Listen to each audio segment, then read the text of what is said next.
مولایا صلی وسلم دائما ابدا علی حبیبک خیر الخلق کلہم۔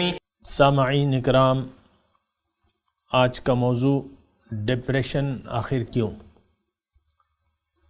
دیکھیں، ڈپریشن جو ہے اصل میں ایک بیماری ہے، یعنی ذہنی دباؤ۔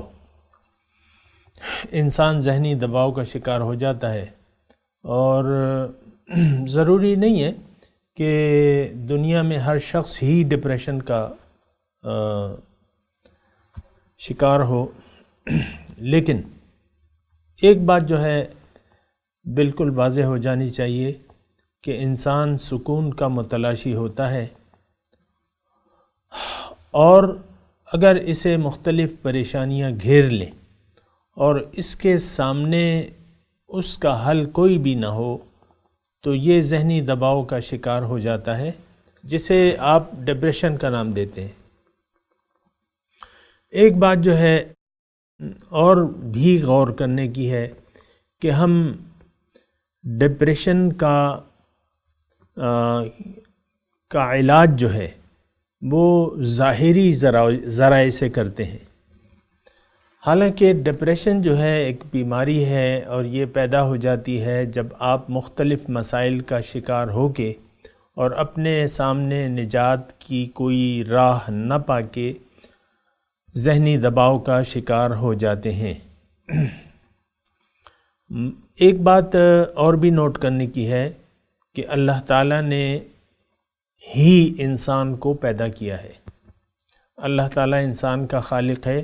دوسری بات یہ ہے کہ اللہ تعالیٰ نے انسان کو ظاہری کامیابی کے لیے نہیں پیدا کیا۔ ہاں، ظاہر جو ہے اس کی ضرورت تو ہے، لیکن اس کا مقصد نہیں ہے۔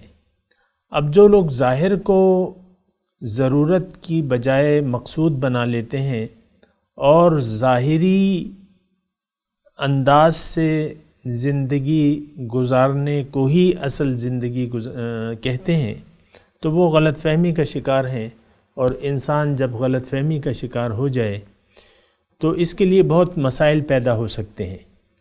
حقیقت یہ ہے کہ اللہ تعالیٰ نے ہمیں اپنے لیے پیدا کیا ہے،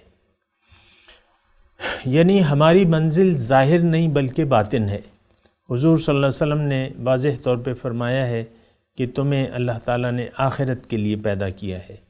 جو لوگ آخرت کو نظر انداز کر کے زندگی گزارتے ہیں اور ظاہر ہی کو اپنا مطلوب، مقصود و محبوب تصور کر لیتے ہیں، تو ظاہر کبھی انسان کو خوشی حقیقی طور پر نہیں دے سکتا۔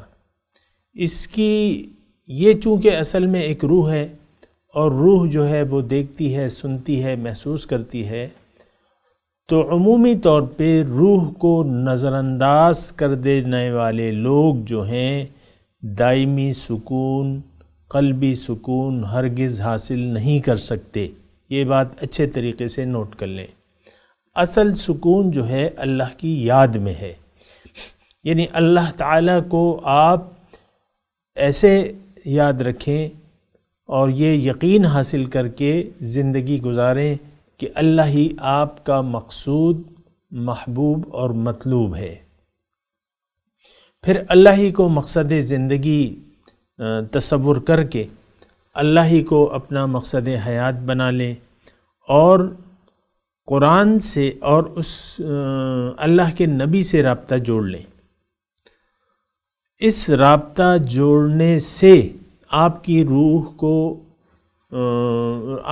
کو سکون ہوگا، اور اس سکون کے اثرات جو ہیں آپ کے ظاہر پر ہوں گے، اور آپ اگر اللہ کے راستے پر صحیح انداز میں چلنے لگے تو آپ پرسکون ہو جائیں گے۔ وما علینا الا البلاغ۔ مولایا صلی وسلم دائما ابدا على حبيبك خير الخلق كلهم